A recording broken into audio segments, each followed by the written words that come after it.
All right, looks great. We're having people join our speaker series right now with Gayle Johnson. We're going to get started here in about 2 minutes.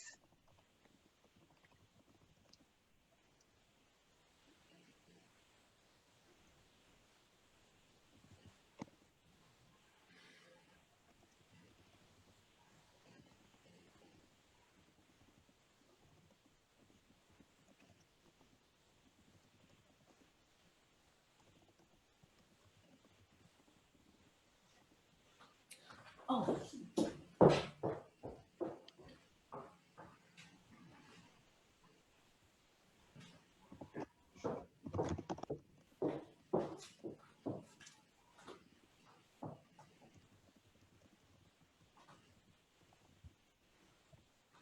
All right, so here we go. It is 10:30. My name's Andrea Kaikala. I'm the Executive Director of Washington Business Week. Joined with me today is Dr. Jenna Lusk, our Director of Operations, who is going to help me manage the question and answers. So if you are wanting to ask a question, please feel free to do that in the Zoom chat or in the Q&A portion. Gayle will be taking those in real time, so Jenna and I will do our best to interrupt Gayle at an appropriate time and have her ask those questions. All right, so very lucky that we are joined today by Gayle Johnson, who is the founder of Evolve Life Coaching. She helps companies and governmental organizations maximize employee effectiveness through emotional intelligence, leadership training, and coaching.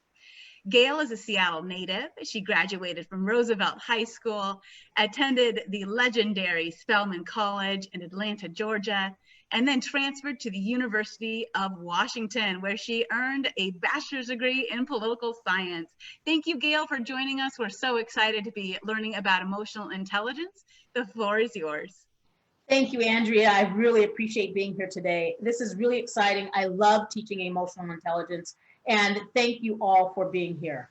I usually start out with this graphic right here, this image here, because it really does capsulize and show the benefits of emotional intelligence.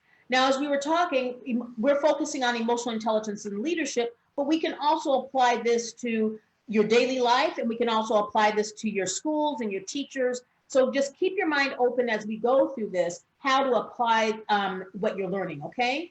So I'm just going to quickly go through this image.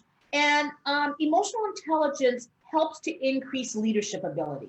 So think about, just leadership amongst your own friends. It can help you increase your leadership. It can help increase team performance.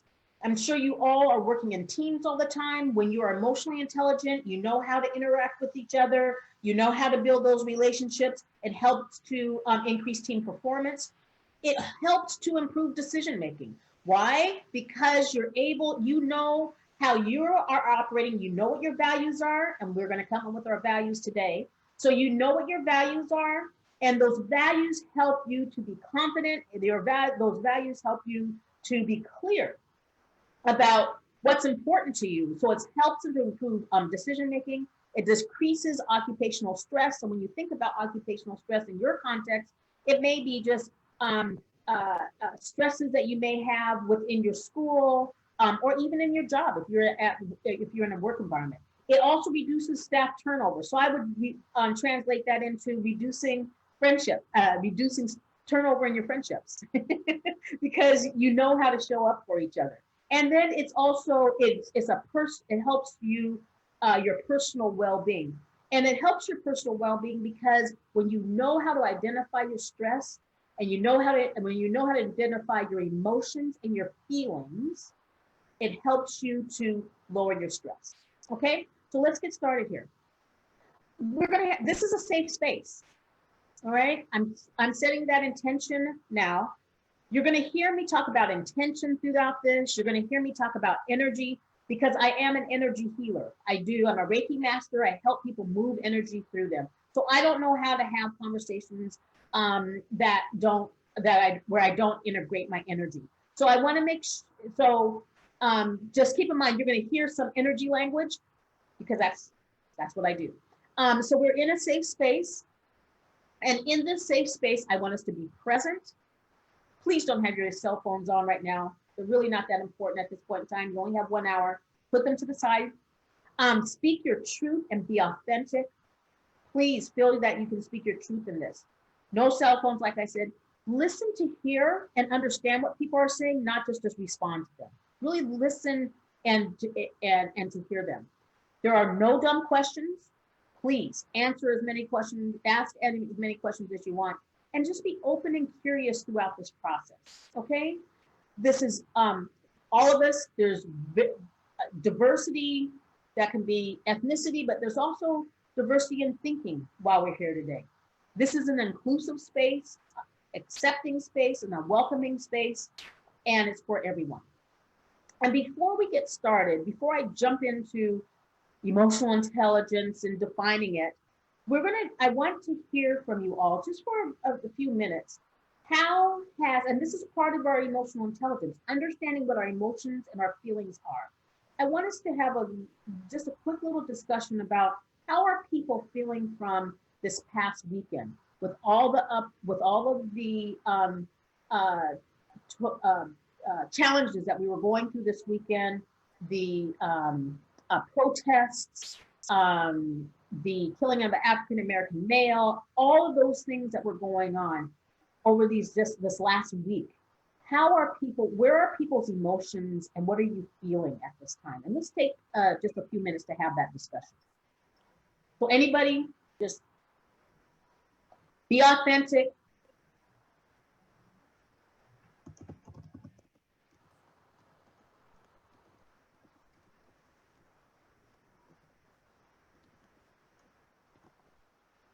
All right, so I think we have some people that are frightened, unsecure. Yeah.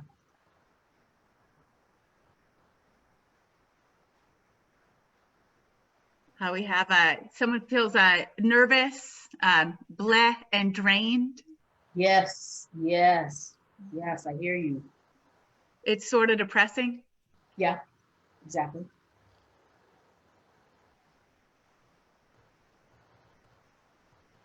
Scared, but I know we'll see an end to this soon. No, very hopeful. Perfect. Feeling intimidated. Oh, okay, yes.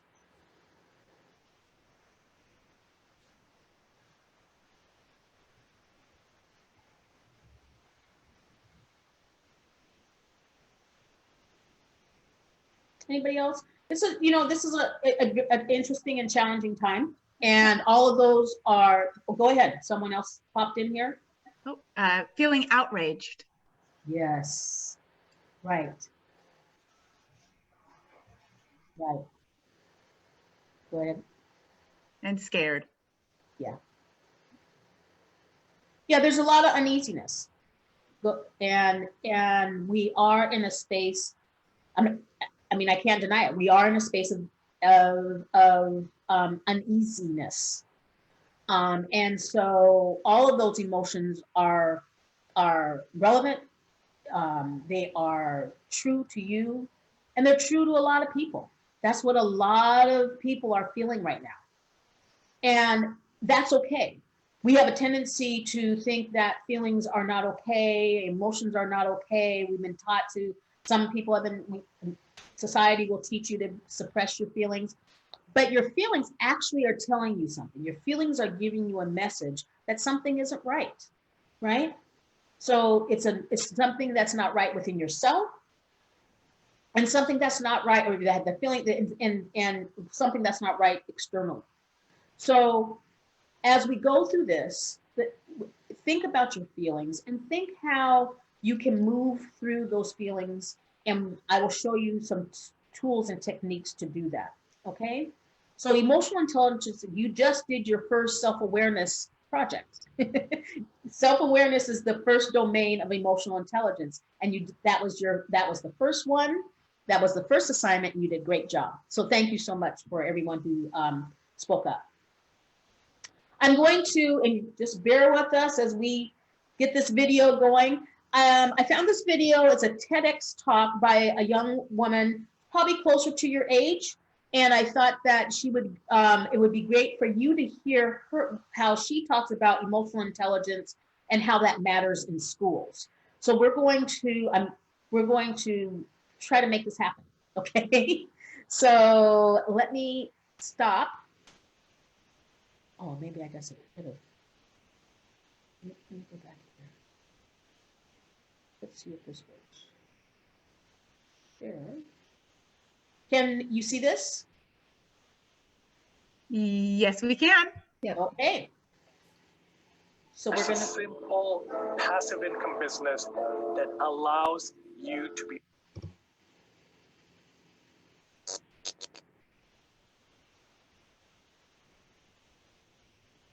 Let me start out with telling you a little bit about my brother Jack. Well, first of all, he's a top student.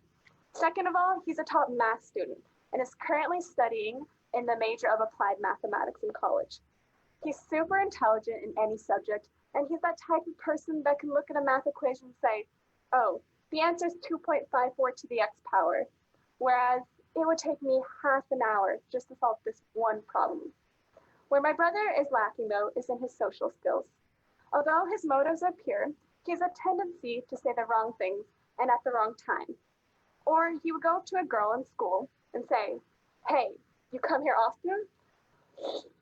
Maybe that's just a case of bad flirting. But in the grander scheme of things, I began to think, well, what does this mean? And I came to the conclusion that he must have a very high IQ, intelligence quotient, and a not so high EQ, emotional quotient. So this got me thinking, what is an emotional quotient? Why is it so important? What is more advantageous in obtaining success? An emotional quotient or an intelligence quotient? Is emotional intelligence something that can be learned, or is it solely an innate ability? Well, my first question was, what even is an emotional quotient? And so upon some research, I found out that there are 5 main pillars to emotional intelligence. The first being self-awareness, which is the ability to understand our own emotions. The second, self-management, which is when someone can manage their own emotions and adapt their responses and moods. Motivation, and that's the ability to use our emotions to motivate ourselves. And empathy, which is to take others' emotions and perspectives into account. And last but not least, social skill, in which one can lead a team and negotiate a conflict. So why is an emotional intelligence so important? Okay, who here can tell me what emotion this man is portraying? Who thinks it's jealous? Put your hands up. Okay, nobody. Who thinks it's panicked? Hands up. Okay, so quite a few. Arrogant? No? Okay. Hateful? A couple. Okay, well, the actual answer is panic. So good job with those of you who guessed it right. And so imagine if you were in a conversation with this person. How would you react to his emotion? Could you still carry the conversation? So interestingly enough, the discussion around emotional intelligence didn't become popular until very recently. Pierre Savoy and John B. Mayer coined the term emotional intelligence in 1990 and described it as a form of social intelligence that involves the ability to monitor one's own and others' feelings and emotions, to discriminate among them, and to use this information to guide one's thinking and action. However, the person most commonly associated with emotional intelligence is Daniel Goleman, a science writer for the New York Times. In 1995, Goleman published his book, Emotional Intelligence, and Why It Can Matter More Than IQ. Goleman argues that it is not cognitive intelligence that guarantees business success, but emotional intelligence. And he also argues that people with a higher emotional intelligence are generally happier in life. So my second question was, what is more advantageous in obtaining success? An emotional quotient or an intelligence quotient? Well, firstly, let me define an IQ. An intelligence quotient is a score derived from one of several cognitive standardized tests designed to assess intelligence. And through my research, I found a study that answered my question. Lewis Terman's study of genius and gifted children in 1921. Terman believed that there is nothing about an individual as important as his IQ and possibly his morals. In his genetic studies of genius, Terman identified 1,470 children whose IQs range from 140 to 200. And just to put that into perspective, Einstein's IQ was 160. 160. These children, nicknamed termites, were the 99th percentile of the 99th percentile, and they were destined to become the future elite of the United States. Termites soon realized that intellect and achievement are far from perfectly correlated, as many of his termites ended up with jobs that he would even call failures. Many were unemployed and many were postal workers. No offense to any postal workers in the audience. And there was not one single Nobel Prize winner in his pool of applicants. And ironically, two elementary students who were rejected from Terman's experiment as their IQs weren't high enough actually went on to become Nobel laureates. And so what Terman failed to realize is that there are many limitations to an IQ, and that the brain's capabilities cannot be measured by a single score. And so what I've come to realize is that there's a threshold to an IQ. And I will explain this in terms of basketball. A person that is 5'4" cannot expect to be extremely successful in professional basketball, realistically speaking. That person will need to be at least 6 foot, or better yet, 6'2". However, someone that is 6'8" is not automatically better than someone that is 6'2". In other words, this person just needs to be tall enough. And this explains why people with average IQs outperform those with the highest IQs 70% of the time. And so my final question was, can someone actually improve their emotional intelligence? If so, should we actually define it as a social, if so, should we actually define emotional intelligence as a social skill set, or rather than an intelligence? I went and talked to Colleen Knudsen, ISP school psychologist, and she explained to me that she works with children who are incapable of executing what seems to us as the most mundane tasks. She often works with children who cannot ask other kids to play, or she works with children who exclude themselves from a social environment. Something interesting she noted was that even if non-English speakers came to the school, they were still able to play with other children, as language isn't the barrier, and social play is their language, and it's the lack of social skills that can really hinder a student. And to aid students that need to work on their social skills, Colleen Knudsen uses these tools called social stories, which are picture books that depict what to say in certain situations. So, and sometimes she would even role play with her students. And she told me that some students would improve their social skills in just a semester, and some would even need to take up to 2 years. And so from empirically speaking, yes, one can improve their emotional intelligence. I watched my brother over the years improve on his communicative skills, little by little, and eventually he became less socially awkward. I once asked my brother, Jack, how did you improve your EQ? And he responded, well, I read online, the only way to improve your IQ is through your willpower. And I just added the same logic to my EQ. When I was in a new social setting, I would introduce myself to 5 new people I had never met before. I would remember to keep eye contact and smile and so forth, until it became natural. And right then and there, I realized something. Jack's EQ wasn't all that bad. Jack has grit and tenacity, all of which are non-cognitive attributes. And these traits are based on an individual's passion for a long-term goal. Jack developed his social skills and in turn became very successful. He was student class president his senior year, one of the best, I would like to add. And he even completed a couple internships successfully in college. And I simply could not be prouder of him. Thank you very much.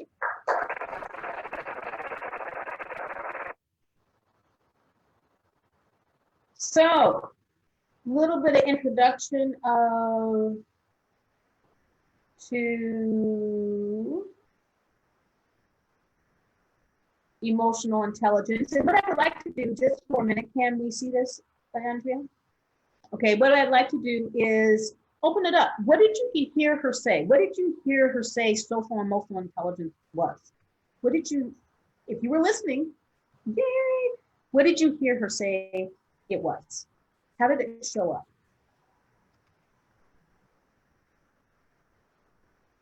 The ability to connect with others. I didn't hear that, Huntina. The ability to connect with others. Very good. Awesome. What else? Social interaction. Very good.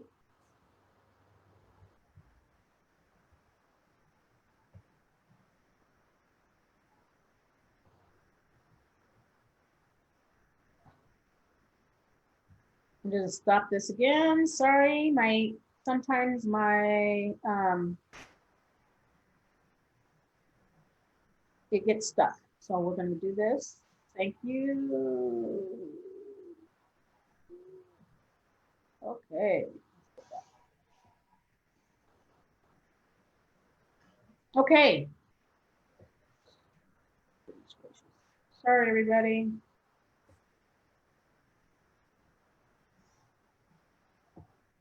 Okay, here we go. So that's all true. We connect with each other. Emotional intelligence, really, if we put it in a nutshell, we made it really complicated because it's a science. But at the same time, it really comes down to building good relationships. That's what it's about. But it's also knowing out, the first piece is knowing who you are. And so when I talk about emotional intelligence, I always start with our values. Your values and beliefs are what's core to who you are. It's how you operate, it's how you show up in the world, and it's also how you deal with your relationships. So if you don't understand your values, you really don't understand how you operate in your life, okay? So you have values, and your values move in, trigger your emotions and your feelings. So let's say you are talking with a friend or you're talking with someone and you see that you connect with them. And it's really because you guys are on the same wavelength, your values are aligned. Well, the trigger can be happy. You can feel excited. And so that's a great emotion. That's a great feeling. And the behavior could be, maybe you decide that you want to see that person again, or maybe you decide that you guys are going to hang out or whatever. And so you're building a good, nice, positive relationship. The other thing, though, is that your values and beliefs can be triggered. That can bring in negative emotions. And then those negative emotions, like anger or fear or jealousy or whatever those emotions are, can then trigger your behavior, okay? And then that behavior can become yelling or screaming, or you're just reacting. And then that impacts your relationships. So the importance of understanding what your values are is critical into understanding how you show up with your emotions, how you manage your emotions, what your behaviors look like around your emotions, and how you build those relationships. So let's look at this. We have about 5 core emotions, okay? And then you have all these emotions that fall within them. So there's a lot of emotions, but here are the 5 core: happy, angry, sad, afraid, and ashamed. So what I want you to do is, on a piece of paper, and then I'm going to ask about 3 to 5 of you to report out. On a piece of paper, I want you to list the emotions: happy, angry, sad, afraid, and ashamed. Then I want you to write down, when you are at home, what does your behavior look like when you're happy, when you're at home with your family? And then what does your behavior look like when you're at school and amongst you're at school? I'll just leave it like that. And then what does your behavior look like maybe at work? It may look like the same. That's fine. But sometimes our emotions will shift a little bit in different environments.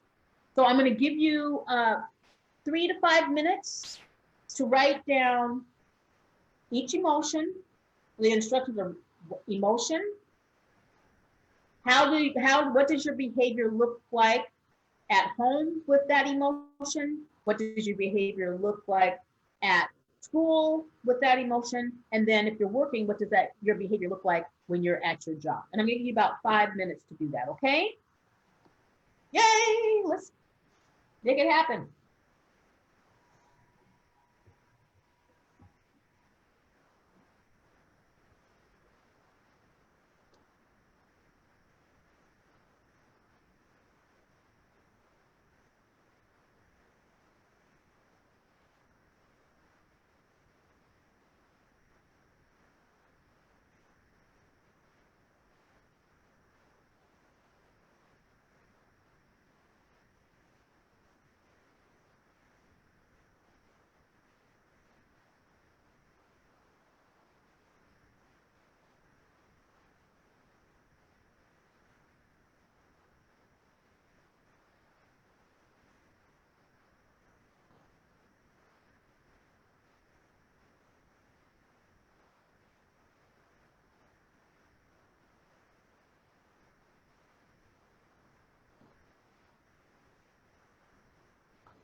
We have 2 more minutes.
In 1 more minute, so let's start wrapping up now.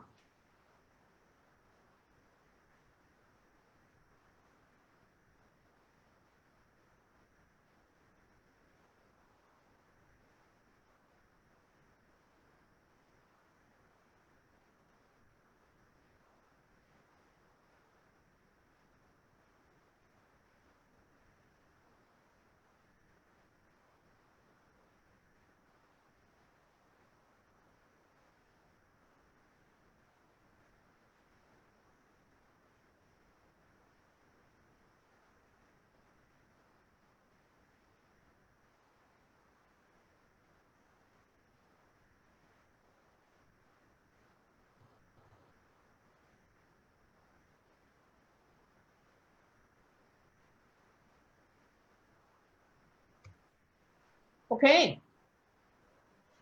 So, does anybody want to, I'd love to hear about 3 to 5 people. What came up for you when you're happy? What does your behavior look like at home? What does your behavior look like at school? What does your behavior look like at work if you have a job? It doesn't matter if you don't have to necessarily have a job. But anybody want to share? Remember, this is a safe space. So, great.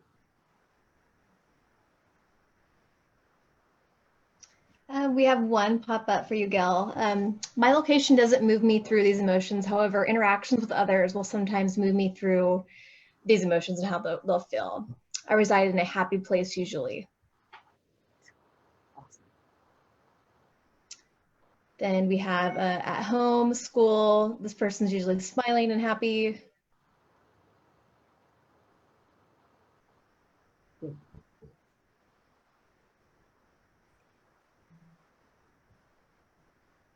And home is where everyone gets along, and school is when I accomplish something. Okay, great.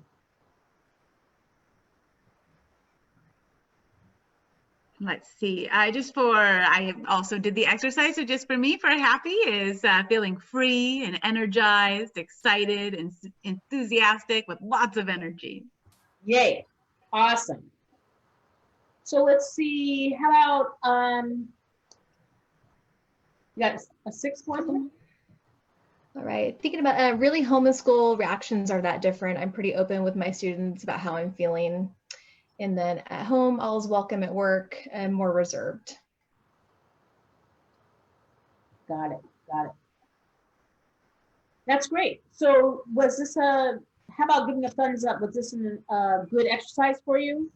It helps you identify your feeling, that core feeling, but then coming into how it shows up for you, where you are. That's that part of that self-assessment that is the first domain of emotional intelligence, which is self-awareness. And part of that is self-assessment. So understanding how your emotions show up. So I saw that somebody else said something. I think they were agreeing with you that it was a good exercise. Yay, yay. I love those thumbs. I can't see the thumbs up, so I guess maybe I can. Awesome, awesome, awesome. So let's go back to, all right. Share.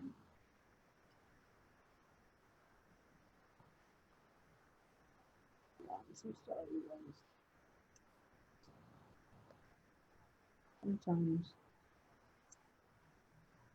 Okay, so now we're going to actually get into the values checklist. I hope that everybody has the values checklist in front of them. That values checklist you're going to use to come up with your top 3 values. So we've talked about our core emotions, kind of how they show up at home, how they show up at work, how they show up in school. They may show up the same way across the board. So, but that's self-awareness, being aware of how they show up for you. So now I want you to take your values checklist, and I want you on a piece of paper to identify, or on that piece of paper, whatever, identify your top 10 values. Okay, so come up with your top 10 from that list. Then I want you to narrow those 10 down to the top 4. So we're going to go from 10 of those values that you identify to the top 4. So I'm going to give you 3 minutes to do this because we got to get through this. And I want you also to come from not from your head, not from this analytical space. I really want you to feel those values in your heart and your core. That's where your intuition is. That's where your truth lies. That's where your knowing lies. So I want you to really come from your core in identifying what your values are. Okay? So identify the top 10 and then narrow those down to the top 4, giving you 3 minutes to do this.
Just a few more minutes, seconds here.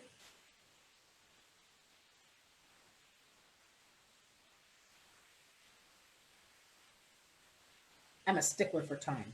So, okay.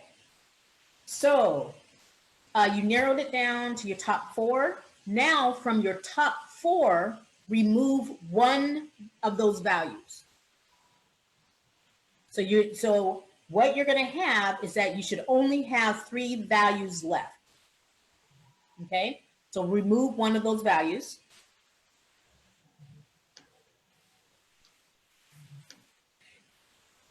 Okay. So now what's going on? So if you receive the second half of that piece of that document, if we were going to have time to do this, we would have taken those 3 values and actually put them into your personal mission statement. Having that personal mission statement is such a grounding to allow you to stay,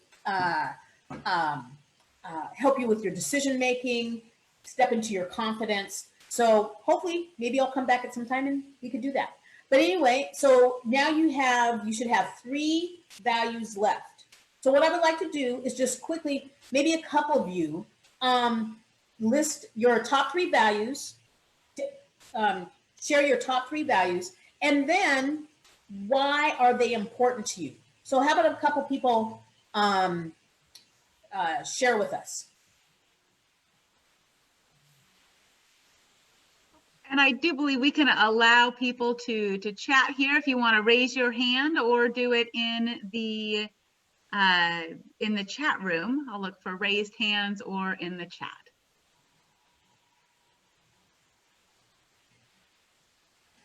All right, Carissa. Oh, hi. I chose open minds because I try and understand multiple perspectives of people.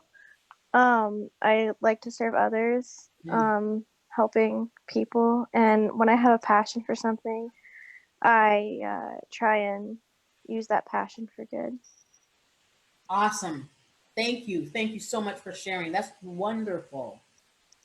Who wants to share? Who also wants to share? Thank you, Carissa.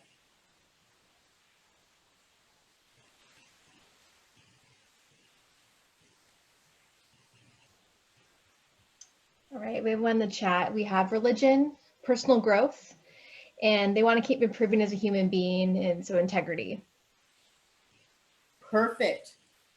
Awesome. Right, and we have Miha. Miha? Yeah, I chose integrity because I don't want other people to be able to impact my decisions, and I want to know my own values and decide those decisions for myself. Yes. Yeah, very, very, very good. Awesome. Thank you for sharing. Anyone else? We could do one more. I love hearing it. In the chat, we have trustworthy, reliable, and friendly. Trustworthy, reliable. Awesome. Great values. Now you guys have your top 3 values. Now you understand. Let me just quickly let you know how this can help you. So I was teaching this class. I teach this class at North Seattle College in the continuing education department. And so I was teaching, there was a woman in the class who works for King County. She was having a problem with her boss because her boss's boss was criticizing her work, but her boss was the one who was telling her that. And she was really upset. It was getting her really down. It was getting her really depressed. She loved her job, but now she was starting to disengage from her job.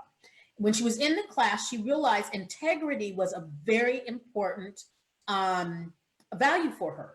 So what she realized is that she went back to her boss and she was able to have a conversation with him around integrity. She said, one of my highest values is integrity, and I feel as though my integrity is being challenged here. And so that allowed for a conversation to happen for her to help resolve her situation.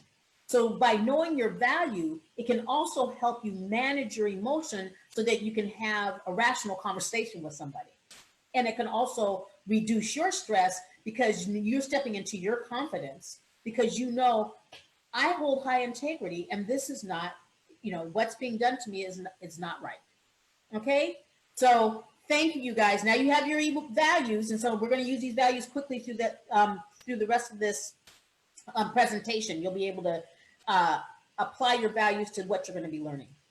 So as you heard from that young lady in the video, the emotional intelligence was started by Peter Salovey, John Mayer, and Howard Gardner. It became popular by Daniel Goleman, who wrote his book, Emotional Intelligence, in 1995. So emotional intelligence is about understanding your emotions, controlling your emotions, self-managing your emotions, and then also understanding how you show up with others, but also understanding how others' emotions show up and how you can work with their emotions as well. Okay, so it's about you first, then others. She also talked about the IQ test. The IQ test was the primary thing that was being used to see how smart you were. But then those psychologists realized that there are more aspects to emotional intelligence. To intelligence, and that's emotional intelligence. I did some research, and actually, human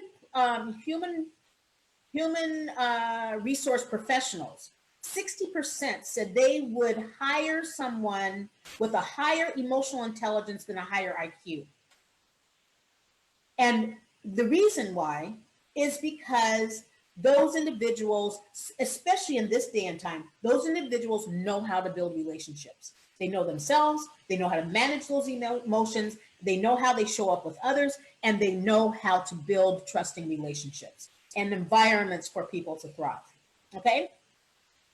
So I'm going to talk about a little bit. This is what leader who is emotionally intelligent. But think about a teacher or somebody like that. Because teachers are leaders, think about other people in your life. If you're not working, so you may not have a leader in your job. But think about how this applies just to your own life. So what happens when leaders are emotionally intelligent? They foster safe environments where employees feel comfortable to take calculated risks and to share their opinions. But think about maybe your teacher. Your teacher's a leader. Think about, do they create environments for you all to thrive? Do you feel like you can make a mistake or do you feel like you can fail at something, but actually it turns into something that you can learn instead of that you just made a mistake? And do you feel like your voice is being heard? Leaders are also change agents. So they understand their employees well enough. So this can pay, let's say this is a counselor. Maybe you have a counselor in school. And if counselors understand their students well enough, if you're making a lot of changes, there's a lot of changes going on in your life, your counselor should know you well enough to help you emotionally move through those changes. Okay? So when you're emotionally intelligent and when leaders are emotionally intelligent, this is how they can help people. This is what's important to them. And they don't take things personally. When you're emotionally intelligent, you don't take things personally because you are confident in who you are and how you're making your decisions. And you're very clear about why you are doing what you're doing. When I was leading, when I was in work, when I was managing people, I didn't take things personally because I knew it was important for me to help the other person get through what they needed to do. And usually if they were coming at me, it was because of something that was going on with them. Okay? What happens when leaders are not emotionally intelligent? They tend to act out in stressful situations because they are not able to manage their emotions. Total reaction. Emotion comes up, they react to it. They're not self-managing. So they are prone to yelling or blaming and so on and so forth. And they also create stressful environments where workers, or maybe classrooms or whatever, always feel like they're walking on eggshells. That you don't even know how this person is going to show up, and you want to try to prevent an outburst. So you're always on guard.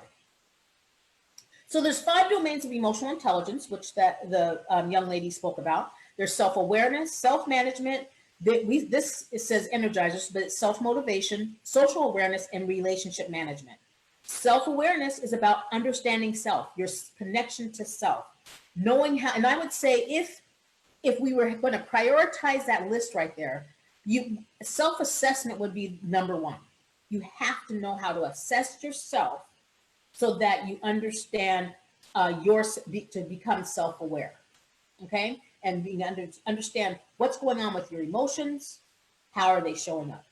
Then you go into self-management. Now, once you understand that, and usually it starts with your values. So if something's being triggered, it probably comes from your values and your beliefs, because your values and beliefs are core to you on how you operate. And what ends up happening is that it's usually your values and beliefs that have been triggered, like I said before, that can cause that can cause a reaction. So you have self-management. How do you manage that reaction? Something comes up. How do you self-manage that? How do you create self-control?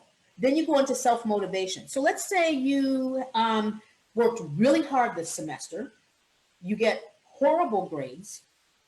How do you self-motivate yourself to come back to school, get back in there and learn what happened last time so that you can move forward and actually get good grades this time? How do you self-motivate yourself to do that?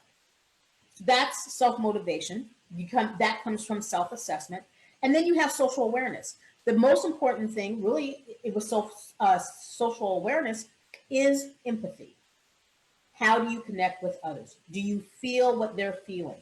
And I don't mean do you feel what they're feeling like an empath, that's a person who can feel somebody's emotions so much that they will act on the other person's emotions. Not talking about that, but can you feel someone's emotions where you can actually feel compassion for that person?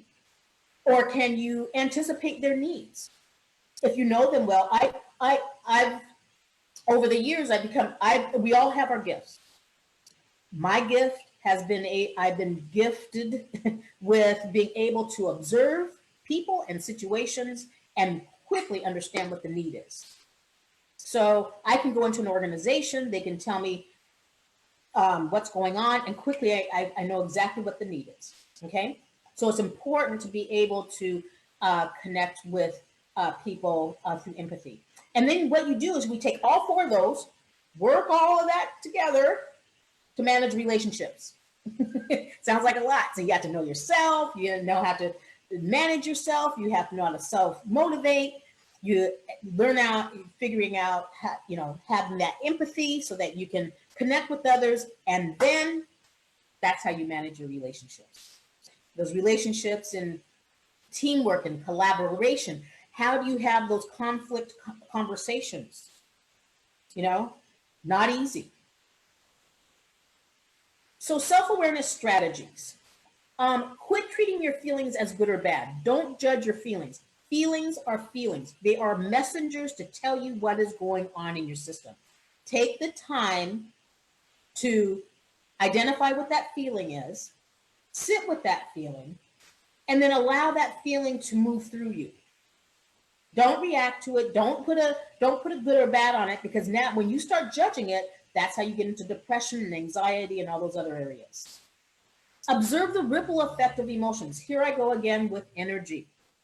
What you think, which is an intention, what you think is what you manifest, what you put your intention on grows.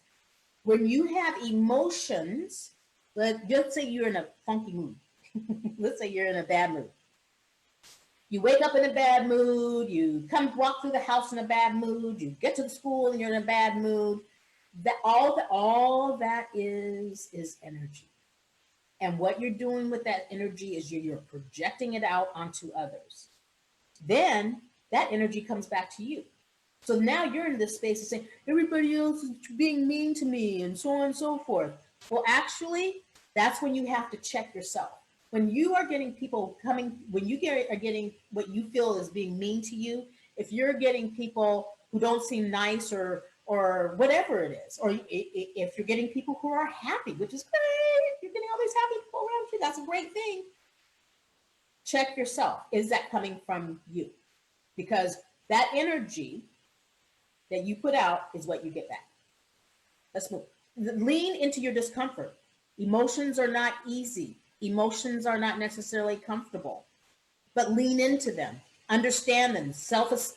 Do that self-assessment so that you can sit with that emotion and you can move through that emotion and identify how you're going to self-manage it. List your values. You got your values, you guys. Yay! And your values will change as you move and as you go to college and so on and so forth. Your values will change. Take that values list with you because your values can change based on what's going on in your life, what your needs are, that type of thing. But visit your values, very critical. And then feel the emotions physically. Emotions are energy, like I said, and they will sit in your physical body. And when they sit in your physical body, if they're not healthy emotions, that's how we get sick. That's how we get headaches. That's how we get back pains. That's how we get shoulder pains, is when we have emotions. Each emotion, all of our emotions are sitting in our body. So we have to move them out. Either you move them out or you have someone like myself, an energy healer, to help move out those emotions, because emotions stuck in your system will make you sick. So self-management, breathe right. Know how we basically always kind of breathe in a shallow space. But when we're scared or when we are mad, or we can get our emotion, our breath can even become more shallow. Well, guess what? That means less oxygen to your brain. Less oxygen to your brain means that you can get frustrated, you can get anxious, you can get confused, you can get forgetful. So when you're in that space, something's come up, you feel like you're kind of breathing shallow, just breathe in, breathe out, and try to do it 3-10 times. That brings oxygen to your brain so that then you can go into that space of self-managing, okay? Count to 10. Stop, count to 10. Make your goals public. Whatever your goals are, self-managing can also, you have some great goals, if you have some goals in your life, but tell your family, tell your friends. They'll support you and then also hold you accountable to them. Sleep on it. If something comes up, don't just react to it, sleep on it. And then take control of your self-talk. Oh my gosh, this is something that's so important. Self-talk is something that kills us all because we are telling ourselves that maybe we're not smart enough. Maybe we're an imposter. Maybe we're too fat. I mean, there's so much our self-talk does. And then all that does is causes anxiety and depression. So Lord knows, when I do self-talk and I'm doing it all day, some people may think I'm crazy. Because now I say, soon as self-talk comes up that's not helpful to me, I always just say cancel, cancel, cancel, cancel, cancel, because you're canceling that energy out of your brain, but I'm doing it all day. So I know people think I'm a nut, but that's okay. Social awareness strategies. So social awareness, so we had self-awareness, we had self-awareness, we had self-management, self-motivation, and now we're in social awareness strategies. Greet people by name. Why? Respect. People will feel respected. I used to run political campaigns. So, you know, this political thing is driving me nuts right now. But I used to run political campaigns. I had to meet a lot of people all the time. And knowing their name was huge for me to build a relationship with them. If, though, for some reason I didn't remember their name, I leaned into them, and because this is body language, I grasped them by their hand with both of my hands. So they felt that they still felt that respect, even though I didn't know their name. Okay? Watch body language. Watch your body language. You know, are you frowning when somebody's talking to you? You saw that video or that image that student put up on her PowerPoint where the person was, I don't even remember. It was panicked. Well, you know, if you're looking at somebody who's panicked, you have to understand what that body language is, because the next one, make timing everything. You may want to have you may want that person, you need that person to do something for you, but that is not the time to ask them because they look panicked, right? So you have to understand where people's body languages are so that you know how to have the right timing with them when you're communicating with them as well. Live in the moment. I know you guys are on, you guys are the generation of technology. I get it. But be in the moment with people. That is so critical. Put that phone down, put that technology down for a little bit. Be in the moment with people and then practice the art of listening with people. Technology is phenomenal. It's a great thing.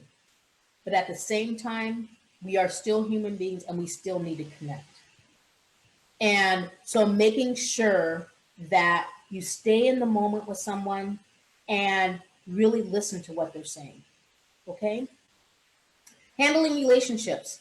Handling relationships is taking self-awareness, self-management, self-motivation, and self-awareness, pulling all of it together, and now you're into handling relationships. So be open and curious about people. I don't know if you've ever seen the, what we call the diversity iceberg. And so what it is it's this iceberg, and above the iceberg, that's where you can see you see people, what they look like, and we also make judgments because of that. But be curious, want to understand people beneath the iceberg. What do they like? What's their culture like? What's their family like? What do they like to do? Get to know people. That's what's going to help us in this day and age and dealing with our differences, to really get to know each other. Enhance your natural communication style. I do have an exercise for this, but I'm not going to do it. But enhance your communication style. Know what your communication style is. Is it direct? Is it chatty? Is it comfortable? Is it controlled? Is it discreet? Is it entertaining? Know what you're, and then also figure out, well, of those, how does that style show up? What type of feedback have you received from others around your communication style? So, and then with the areas that you think that is kind of weird, how do you shift that communication style a little bit? The communication style that's working for you, how do you make sure you enhance it? Avoid giving mixed signals, saying one thing and doing another, not aligning yourself to what you do. Build trust. Building trust is about being consistent, making those agreements with people and following up with them, and being consistent with them. Build trust with individuals. I had to quickly, when I was working at an organization, I had to go in. I had a staff that was not happy. They had a boss before me who really kind of traumatized them. I had to quickly build trust with them first before we could even get any work done. I had to build trust with them first, so then we could get the work done. It took me 6 months to do it but how did I build that trust? Every day I came in, I said good morning to them by their name to ask them how they're doing. Every single morning. I had open, they can come and talk to me at any time. And when they told me about who they were, I would also then say, well, how, I was getting to know them. Well, how is your child doing? Or how was that operation you had? So I was building trust with them. And that comes back to being open and curious, okay? Then acknowledge the other people's feelings. When another person's, you can tell, acknowledge their feeling. If somebody says, oh, I'm doing fine, but you can tell they are not, then acknowledge that and say, does it seem like you really are? What's going on? That's that empathy, okay? So just quickly, our brain and emotional intelligence. Our brain we have in our limbic system, which is back here, and our limbic system is where we are able to discern our emotions and the reactions to our emotions, okay? So when you trust somebody, all of that is happy. However, when you don't trust somebody or trust a situation or something, we can go into the amygdala. The amygdala is also in the limbic system. It's just this little tiny thing. And what ends up happening is that that's our animal brain that has come with us through as we've evolved, but it's our survival brain, and it's our space where our fear sits. So when something happens that we don't trust or something comes up, we will either fight, flight, or freeze. So when you see yourself starting to fight, flight, or freeze, that's when you know something's been triggered, and that's when you know you need to start doing some self-management. Lastly, I'm going to end this. I don't even know. Do we have, this is about an 8-minute, nope, we're over time, right? Okay, so not going to show you this video, but I want to say that a lot of this information I got was from the book Emotional Intelligence 2.0. Great book. You might want to pick that up. Thank you, thank you, thank you, you all. I really appreciate you being here. I really appreciate you being engaged, and, you know, continue to just do your best job, continue to live emotionally intelligent, and you will continue to go higher and higher in life. So, and also just make sure you step in, be authentic with self. Take care, and I wish you all the best. Awesome. Thank you so much, Gayle, for imparting all of that. I know I learned so much during your presentation. It's so wonderful for our students to also hear this and just have that leg up as they go into high school and college and throughout their careers. Yes. And yes, so thank you. Next week, we will hear about international business after COVID-19. The Chief Financial Officer of the International and Channel Development for Starbucks will be joining us. And then the following week is our last speaker series. We're going to hear from Brenda Morris. Brenda is a past president of Washington Business Week.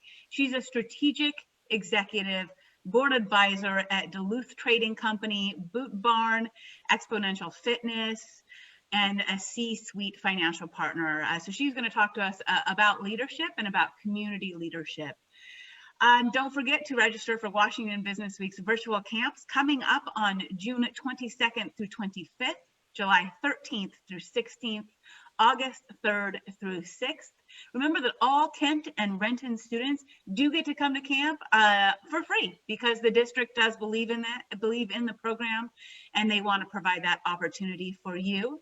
Camp is also only $50 for 4 days of amazing leadership and speakers. It's a lot of fun. And there's also robust financial assistance. There should be no financial barrier for you to attend camp with Washington Business Week. So we look forward to seeing you at camp and seeing you at our next speaker series. Thank you guys, and have a wonderful day. Thank you. Thank you. Thank you.